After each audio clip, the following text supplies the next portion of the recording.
Good afternoon and welcome to Spectrum Television News at 12. I am Uyai Imam, come to you live from Uyo, the capital city of Akpabio State. Let's look at the headlines.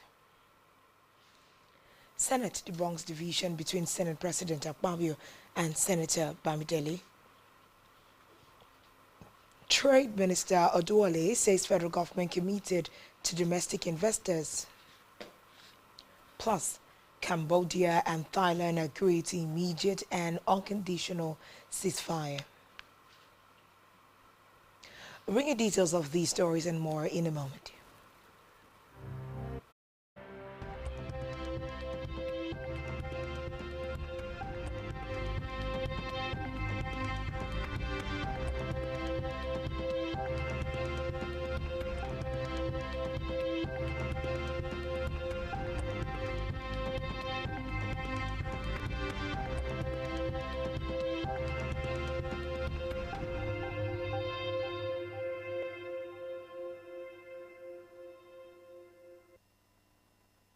Good afternoon and thanks for joining us.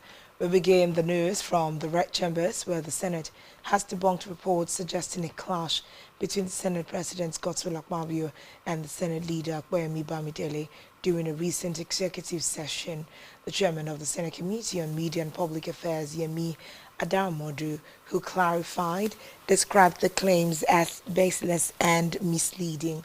Recall that a report surfaced alleging a heated exchange between Akpabio and Bamidele during an executive session of the Senate held on Tuesday, the 23rd of July 2025. The reports claimed that both leaders clashed over alleged internal wrangling within the Senate, with suggestions of growing disconnect among senators about Akpabio's leadership style and decision-making approach. Denying the claims, Adamodu said no altercation occurred, adding that what took place was a routine internal discussion which was being wrongly framed as a power tussle. He stated that the Senate remained united and fully supportive of its leadership, stressing that robust debates during executive sessions were not unusual and should not be mistaken for conflict. Away from that, the Minister of Industry, Trade and Investment, Dr. Jumoke Oduole, has reaffirmed the federal government's commitment to promoting domestic investment and addressing the challenges faced by local investors. She noted that during a visit to the $20 billion Dangote Petroleum Refinery and Petrochemicals and Dangote Fertilizer Limited in Ibeju, Lekki, Lagos. Dr. Duale hailed the refinery as a landmark project, noting that even governments shy away from initiatives of such scale. She said the administration is demonstrating real support for domestic investors by taking practical steps to reduce constraints and further growth. The Trade Minister added that the federal government is continuously engaging with stakeholders and reviewing regulatory and legislative frameworks to reduce business costs and stimulate industrial development. In a separate development, the National Identity Management Commission (NIMC) has denied and condemned reports linking it with some individuals allegedly selling personal information of victims, including bank verification numbers (BVN) and the National Identity Number (NIN) to fintech firms.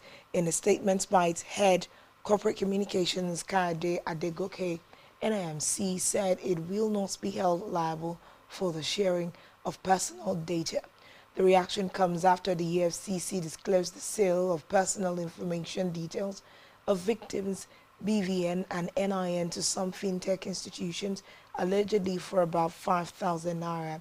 The EFCC had emphasized that the large-scale fraud, which is currently under investigation, is being carried out by the affected youths. In another development, the Academic Staff Union of Universities has expressed frustration over the prolonged stalemate in negotiations with the federal government over key issues affecting university lecturers and the education sector in the country.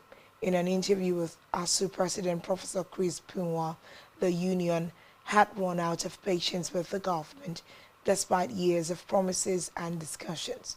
Puinwa stressed that the union's demands were clear and well articulated, citing the 2009 agreement with the government, which outlines key issues of service, autonomy, academic freedom, sustainable funding, and earned academic allowances. The ASU president stressed that the union believed that the infrastructural decay, demoralized staff, cultism, and quality of education in universities could best be addressed through increased funding and improved remuneration for lecturers. Puinwan also emphasized the need to include non-teaching staff in salary reviews, stating that it would be important in promoting harmony and stabilizing the system. He warned that the government should be prepared for the consequences of not reaching an agreement with the union. Elsewhere, the National Youth Service Corps (NYC) has released the deployment list for the 2025 Batch B Stream 1 prospective corps members. The scheme made this known in a post via its official media handles today. The NYC called on all prospective corps members, PCMs, to log into the official portal to check their deployment status. The scheme advised PCMs to print and sign the addendum, a mandatory document to be submitted during registration at the orientation camp. NYC further cautioned all prospective corps members against traveling at night to their various orientation camps, stressing the need for safety and precaution during transit. The scheme also noted that some PCMs posted to Lagos State will have the orientation course in camps located in Ekiti, Ondo, Ogun, and Osun State. Similarly, the scheme said those deployed to the Federal Capital Territory will attend their orientation course in Nasarawa or Kaduna camps. Now to Africa, where the United States is suspending all routine visa services at its embassy in Niamey, Niger, until further notice. A State Department spokesperson, Marco Rubio, confirms that the pause covers all immigrant and non-immigrant visa categories, citing concerns with the government of Niger.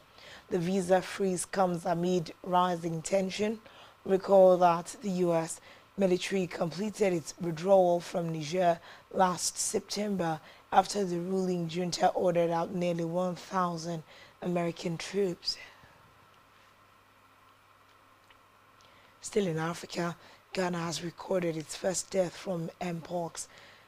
Health authorities confirmed amid a sharp rise in new infections in the West African country. 23 new cases have been confirmed in the past week, bringing the total number of infections to 257 since the virus was first detected in Ghana in June 2022. The latest figure marks the highest weekly increase since the outbreak began and the first fatality recorded in the country. Health Minister Kwabena Minta told reporters that the situation is under control, adding that the Ghanaian government agency responsible for public health is expected to receive vaccines from the World Health Organization this week. On the foreign scene, Cambodia and Thailand have agreed to an immediate and unconditional ceasefire following peace talks. Malaysia's leader Anwar Ibrahim said the ceasefire would take effect from midnight local time, adding that it is a vital first step to de-escalation and the restoration of peace and security. Reports say at least 33 people have been killed and thousands displaced since the 24th of July, when fighting escalated following months of tension. The talks were held after U.S. President Donald Trump asked both nations to agree to a ceasefire as a precondition to their respective trade talks with Washington. The dispute between the two countries dates back over a century, when their borders were drawn after the French occupation of Cambodia. Still on the foreign scene, U.S. President Donald Trump and EU Chief Ursula von der Leyen have announced that they have reached a deal to end a transatlantic tariff standoff and avert a full-blown trade war. The agreement came as the clock ticked down on an August 1st deadline for the European Union to strike a deal with Washington or face an across-the-board U.S. levy of 30%. Trump told reporters the deal involved the baseline levy of 15% on EU exports to the United States, the same level secured by Japan, including for the bloc's crucial auto sector, which is currently being taxed at 25%. He also said the bloc had agreed to purchase $750 billion worth of energy from the United States, as well as $600 billion more in investment in the country.